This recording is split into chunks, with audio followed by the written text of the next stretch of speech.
Hello everyone, welcome to Neelam Narendra recipes. आजची recipe आहे थोडी इंटरेस्टिंग। ती आहे बाउल पिझ्झा इन कुकर। कुकरमध्ये किती बाउल्स फिट बसतील त्याच्याप्रमाणे तुम्ही पिझ्झा बनवू शकता। एका बाउलमध्ये घेतला आहे 1 चमचा मैदा। आपण यामध्ये थोडा खायचा सोडा टाकणार आहोत। आपण यामध्ये थोडी पिठी साखर टाकणार आहोत। आम्ही नॉर्मल साखरेलाच बारीक वाटून घेतला आहे। त्यानंतर आपल्या अंदाजाने चवीनुसार आपण मीठ टाकायचे आहे। सगळे मिश्रण चांगल्या प्रकारे मिक्स करून घ्यायचे आहे। आपण यात थोडं थोडं पाणी ॲड करून चांगल्या प्रकारे मिक्स करून घेऊया। मैद्याला चांगली कन्सिस्टन्सी येईपर्यंत आपण पाणी ॲड करायचं आहे। हे मिश्रण हे चांगल्या प्रकारे मिक्स करून घेतले पाहिजे।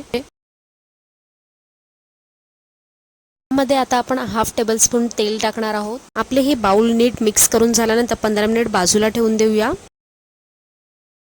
आपण पाहू शकतो आम्ही कुकरमध्ये फिट बसतील असे 3 वेगवेगळ्या प्रकारची भांडी घेतलेली आहेत। गॅस फास्ट ठेवून 5 मिनिट कुकर आपण प्रीहीट करून घेणार आहोत। कुकर चांगला गरम झाला की आपण कुकरमध्ये मीठ टाकणार आहोत। आम्ही इथे केक बनवताना जे मीठ वापरले होते तेच रियूज करणार आहोत। कुकरमध्ये मीठ हे एकाच ठिकाणी न राहता ते सगळीकडे कसे स्प्रेड होईल हे आपण पाहावे।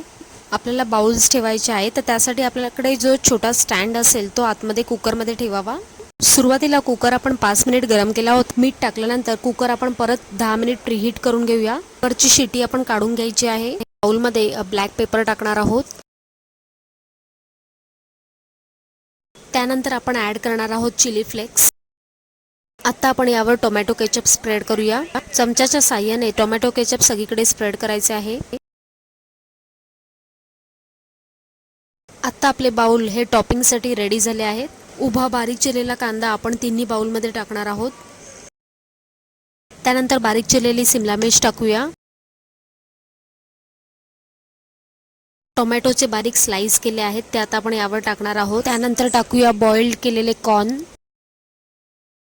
आता आपण यावर चीज ग्रेट करूया। नॉर्मली आपण पिझ्झा बेस आणून करतो, पण तो पॅनवर केल्यानंतर अजूनच कडक होऊन जातो। त्यामुळे आमचा हा इझी पिझ्झा नक्की ट्राय करा।